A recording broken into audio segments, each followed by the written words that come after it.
So, before I get into today's 4 album review, all these albums came out weeks ago, so I'm pretty late to this. I wanted to say that my plan for tonight has changed. I'm still doing my vinyl video later today. However, a development has happened, a really fucking surprising development, but Joey Badass delayed his album due to some sampling issues. He's not really been all that clear about it, but he just said, hey, it's gonna have to be delayed a couple weeks, which I'm kind of sitting here like, that sucks. It seems like it's out of his control though, so I'll give it time. However, then we got the announcement. So I was sitting there like, you know what? I'm not doing an album reaction tonight. I don't really feel like reacting to Logic's new album. Not that I'm not excited for it. I'm pretty excited for Logic's new album, but I don't really feel like I need to react to it entirely. However, then we got the development that Drake has a new album coming out. And I'm sitting here, like I do with every Drake project, thinking to myself, maybe this is the one. Maybe this is the one I really like. So tonight I will be reacting to Drake's newest album, Honestly Nevermind. I never did not expect this to happen. But anyway, today we got 4 new albums we're going to review today. We're going to review Post Malone's newest album, 12 Carat Toothache? Yeah, that's what it's called. Then we're going to review 070 Shake's You Can't Kill Me, Vory's Lost Souls, and KayCyy's, I forgot what the name of it was. I'll get to it. KayCyyy's new mixtape. So here we go. Here's all these reviews. Post Malone is the kind of artist that I don't really listen to in any kind of, really hyped way. I never really found myself being all that into his music, but I've always liked it enough. I always feel like he's been pretty aware of how to make a fun song. He's never really all that boring with his music. And in the end, overall, I do like it. Going past his other albums, I'm not a huge fan of Stoney. I've always found that album kind of boring. However, I do really like Beer Bongs and Bentleys. I think that's a pretty good album, and I also quite like Hollywood's Bleeding. So I went into this album thinking, okay, this will probably be pretty good. I was a little shaky on it because I haven't really been all that big on the past few singles he's dropped. I did like One Right Now. I did think that was a pretty fun song, but it wasn't really for Post Malone. It was more for The Weeknd. But I did like Cooped Up. So I went into this album kind of like, you know what? I'll give it a chance. I'm not that much of a Post Malone fan, so I wasn't sitting here all that hype for it, but we'll see how it turns out, basically. And I really do not have much to say on this album. I think overall it's all right, I think Post Malone has better albums in his catalog. I think he's been a little more interesting in other albums in his catalog. But I do appreciate how this album does feel a little more personal than previous endeavors of his career. It feels a little more on that level. But I feel like on the same time, it's kind of not that interesting. And maybe it's just that I don't think Post Malone has a very interesting way of vocalizing his issues or anything. I feel like overall there's a lot of tracks on this album that just really blend together to the point where I don't really care about them. There's some fucking really corny bars across it as well, like that line, every movie I watch, I'm always on the side of the bad guy. There's so many lines in the album that kind of come up like that. But then you got some pretty good tracks like I Like You, Cooped Up. I like the intro Reputation. I thought that was a nice intro. Euthanasia is pretty good. Love Hate Letter to Alcohol, despite how fucking corny of a title that is, it's not that bad of a song. Overall, most of it's just fine to me. It feels kind of down to earth. It feels kind of real, but at the same time, it's not all that interesting in that vein. I like when artists that are usually really popular kind of go out of their way and they're like, hey, let me make an album that's a little more personal. But if you're not going to make your personal album very interesting, then I'm not going to like it any more than your previous endeavors. I wish this album maybe had a few more tracks that were just more fun, maybe tracks that were a little more interesting than the other tracks, but overall, I'm not really all that annoyed by this album. It has one of the dumbest endings I've heard to an album this year, because One Right Now sounds absolutely nothing like the rest of the tracks. It does not fit on this album at all. And then there's this weird new recording, January 3rd, 2020, which is this weird 1-minute acoustic piece, which I truly do not see why it ended up making it onto the album, but you know what, whatever. The album overall is pretty inoffensively fine. If you like Post Malone, you'll probably like it. If you want something kind of like the last 2 records, you might not be all that, you might be a little disappointed by it, but hey, I'd say maybe you can give it a shot. I don't know, I'm not all that hyped about it, but you know what, for the most part, it's all right. I had only really heard of the name 070 Shake before this album, kind of started being teased on brief moments. I'd always heard it kind of talked around with the certain style that Kanye has kind of used a little bit, that style that it's kind of hard to describe it, but many people refer to it as like floating, kind of that kind of music. You know what I mean? Like Frank Ocean uses it a lot on Blonde. Kanye uses it a lot on Donda. If you get what I'm talking about, that style. I never really knew much about 070 Shake. I heard her song Guilty Conscious, which I really love that song.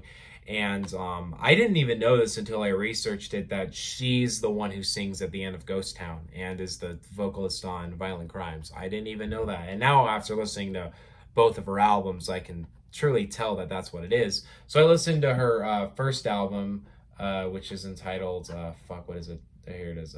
Modus Vivendi. I keep forgetting that title. And I really liked it. I thought it was a pretty great album. So I went into this album really excited. And honestly speaking, I think this is a lot better than Modus Vivendi. In fact, I think it's actually one of my favorite albums of the year so far. I think this album is just really fucking well put together. It's one of those albums that you can tell she really spent her time crafting this album, putting it together, making sure the tracks aren't too repetitive. And for the most part, she really accomplishes great with that. The production on this album is insane. It is so good. Her emotion and the way she's able to use her voice with that production is also incredible. It's an album that's really cleanly well put together. There's not really a ton of moments that I find boring or uninteresting. The beginning part of the album is not nearly as amazing as I think the last half of the album, but I still love the beginning part of this album. Honestly, it's really one of the most impressive and enjoyable records I've heard in 2022 so far. Tracks like Cocoon, Wine and Spirits, Vibrations, Stay, C'est You la Luz, are all great tracks overall. It's another album that I don't really have a ton to say on. I just really think 070 Shake knew what she was doing on this album to make this incredibly emotional, enjoyable, engaging, and just generally speaking, a great album, and better than Post Malone's. I don't know why I need to make that comparison, because it's kind of obvious it's better, but overall, I think 070 Shake really kills it on this album. I'd highly recommend it. I feel like really anybody could enjoy this style of music. I'd recommend listening to her first album because I think it's great too, but this one is definitely worth a listen. It's a great project overall. If I'm being honest, I was kind of a Vory fan instantly after I heard Donda. After that album came out, I was instantly pretty much interested into hearing whatever Vory was going to do with his style, whatever he's going to do, because I hadn't heard him before Donda came out, and I love him on tracks like God Breathed and Jonah. So I basically said, okay, you know what? I want to hear what this man in his whole career and what he's going to do. So he has a new album out called Lost Souls, features Kanye on it. It has a few other great features on it. And overall, I was like, you know what? I want to listen to this album, and I think it could be a lot better. After listening to it, I think this album could be a lot better. It's not a bad album to any degree. Well, not really to no degree, but it's like not a terrible album to any degree. But it's definitely not nearly as interesting as I wanted it to be. I don't really feel like Vory really taps into his potential very much. I feel like he just kind of holds back to make this very repetitive trap breakup album that has a little bit of that vocal style he has. Part of me feels like this album's biggest issue is production, because I feel like the production of this album is insanely boring. And Vory doesn't really get to shine over this very boring production because his style is really correlating with the production. Like if you were to take 070 Shake and you weren't to give her as amazing as production as she gets, you probably wouldn't get nearly as amazing of an artist. Same thing goes with Vory.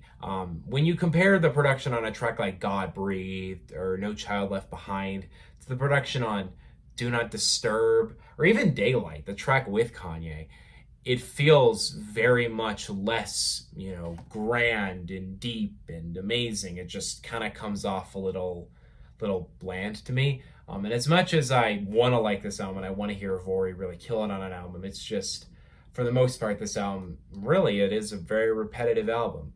It doesn't need to have all these tracks on it. I feel like the tracks, even thematically, I feel like the tracks get really boring at a certain point, just talking about the same breakup over and over again. And I love there's a lot of great breakup albums. Hey, right there, if you can okay, right here. That's a great breakup album.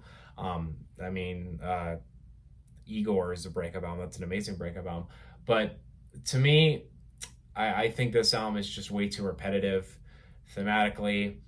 conceptually, production-wise, it's just not nearly as interesting as I want it to be. But it's not one of those things where I'm like, okay, so Vory showed potential on the album, but when it came to it, he wasn't as interesting as I thought he would be. I actually think Vory could gladly put out some amazing music in his future, but this is not it. As long as he's more artistically inclined, I think on the next project, I think he could do something really incredible. But for now, it's all right.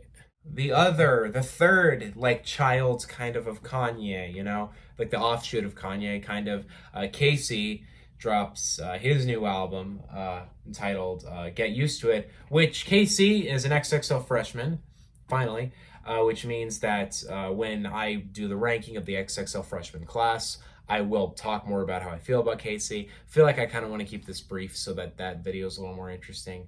But anyway, I listened to this new project, this new mixtape, and it's actually all right. I actually like it a lot more than Vory's project. I feel like maybe that's just because it's shorter. I feel like if you added 8 new songs to this, I probably wouldn't like it very much because I don't really think it's that great, but I think it's okay. I think for the most part, the production is all right, but I think KayCyy really proves that he is a pretty versatile artist because he has a very similar kind of vocal style in terms of rapping to like a Playboy Carti, not nearly the same production style, but a similar vocal style to Carti. But he also has the benefit that he has a really great singing voice, which Carti doesn't really have that much for me. So I think KayCyy has the potential to be really amazing. This project, it shows glimpses of that, but nothing on this album I really think blows me away. Everything on it is pretty enjoyable, pretty nice, pretty well done.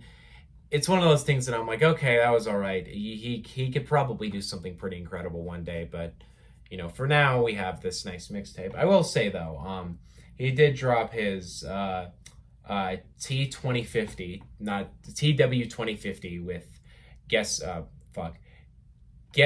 Stein. I always forget how to pronounce the name, but he's one of my favorite producers. He did that mixtape with him, which I really liked that. So that is something he has on his belt. This mixtape right here, it's all right. I feel like it could be better. It is better than Vory's, but it's not. It's not incredible, but I think KayCyy has the potential. If he really gets big, he really gets some great production, I think he could really produce something amazing. But for now, it's all right.